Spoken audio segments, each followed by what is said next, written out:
समस्याओं को निदान करने का अपना एक सिस्टम है। लेकिन आप सोचिए कि सावित्री बाई फुले माता जब थी उस समय तो विषम परिस्थितियां थी, न तो राज्य अपना था, न समाज की सोच भी ऐसी नहीं थी जो आज है। उस सोच के विरोध में काम करके उन्होंने बहुत जल्दी ये समझा कि व्यक्ति के जीवन में यदि परिवर्तन लाना है तो शिक्षा ही एक माध्यम है। वो तब भी एक माध्यम थी, आज भी एक माध्यम है ये, और एक सशक्त माध्यम है। हम सब लोगों के लिए भी बहुत सौभाग्य की बात है कि हम शिक्षा के क्षेत्र में काम करते हैं और दिल्ली विश्वविद्यालय में काम करते हैं जो देश का एक प्रतिष्ठित विश्वविद्यालय है। तो हमें तो ज्यादा से ज्यादा लोगों के जीवन में परिवर्तन लाने के लिए काम करना चाहिए, डायरेक्टली भी और इनडायरेक्टली भी। डायरेक्टली जब मैं बोलता हूं तो मैं कहना चाह रहा हूं कि जो लोग यहाँ बच्चे पढ़ते हैं उनके लिए इनडायरेक्टली ये कि हमें भी अपनी तरह से प्रयास करने चाहिए। जो गांव के बच्चे हैं, जो गरीब के बच्चे हैं, जो अनप्रिविलेज्ड हैं, जिनको किसी कारण से उतनी सहायता नहीं मिल पाती, उनको पता ही नहीं कि कहाँ तक जाना चाहिए, उसके लिए हमें अपनी सोच को बड़ा करते हुए उनकी सहायता करनी चाहिए। वो एक ट्रस्ट बना के भी हो सकती है, वो इंडिविजुअल का प्रयास भी हो सकता है।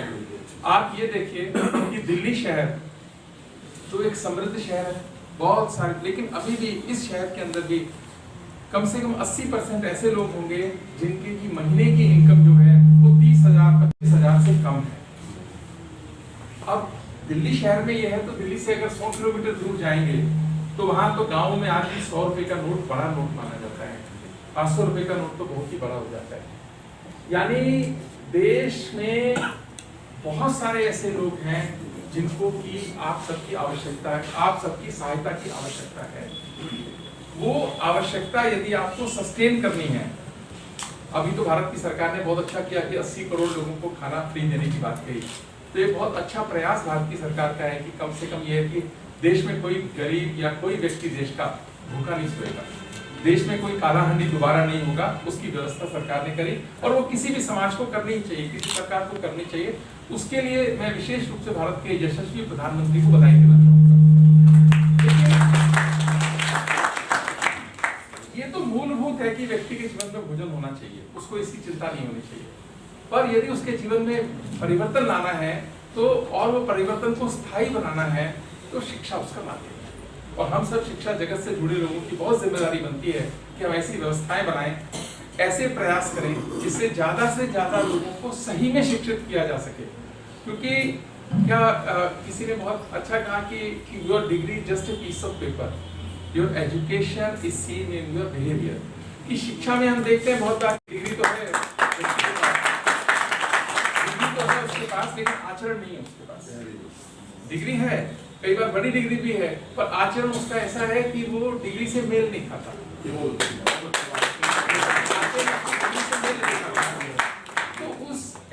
तो उस अहंकार को, उस समझ को भी सही करना टीचर्स का ही काम है। उसके लिए विशेष रूप से हमको प्रयास करना चाहिए। स्कूल्स तो हम नहीं देखते, लेकिन हमारे पास कॉलेजेस हैं, यूनिवर्सिटी में पोस्ट ग्रेजुएशन और पीएचडी के बच्चे आते हैं, उन पर टीचर्स को विशेष रूप से काम करना चाहिए, क्योंकि अच्छा इंसान भी हो ये बहुत आवश्यक है।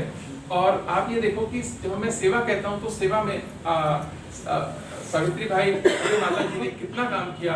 अल्टीमेटली उनकी मृत्यु भी इस कारण हुई, जो कि उनको पता था कि ऐसा हो भी सकता है, उसके बावजूद उन्हें लगा कि आवश्यक है कि जो उस समय जो फेमिन आया, जो अकाल आया और साथ में हैजा फैला सारे इलाके में, फिर भी काम किया और वो उस कारण से उनको जाना भी पड़ा। कितना प्रेरणादायी जीवन है, उससे हम सबको सीखने की आवश्यकता है। ये अच्छा हुआ कि पुणे विश्वविद्यालय के नाम में उनका नाम बना, तो उस विश्वविद्यालय का भी बड़ा हुआ नाम सावित्री बाई फुले पुणे विश्वविद्यालय। पर नाम रखना अच्छा है, पर जैसे कहते हैं ना, वो आवश्यक हो सकता है, संपूर्ण नहीं है वो। उस आधार पर परिवर्तन के मार्ग खोजना और विश्वविद्यालय उसमें सहायता करें, ये हम सबका दायित्व है जो हमको समझना चाहिए।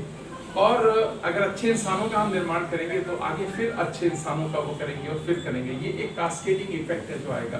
किसी ने बहुत अच्छा कहा कि किसी के दर्द को देखकर जो आह निकलती है, किसी के दर्द को देखकर जो आह निकलती है, यही बात इंसान को इंसान बनाती है।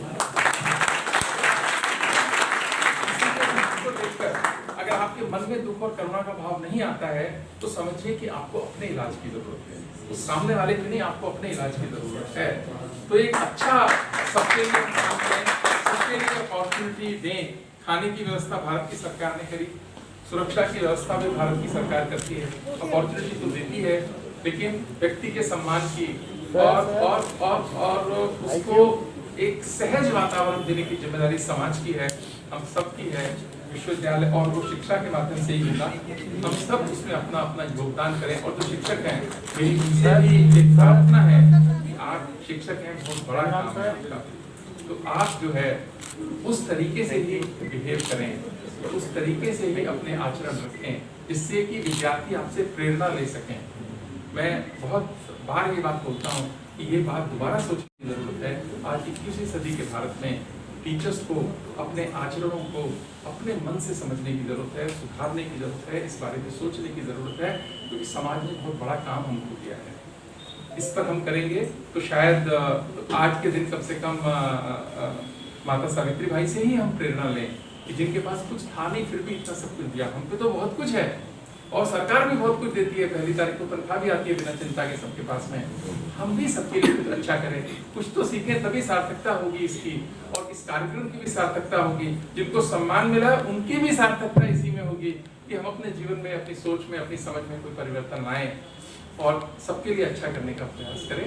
आपने मुझे बुलाया, बहुत बहुत धन्यवाद आदरणीय प्रोफेसर योगेश सिंह जी।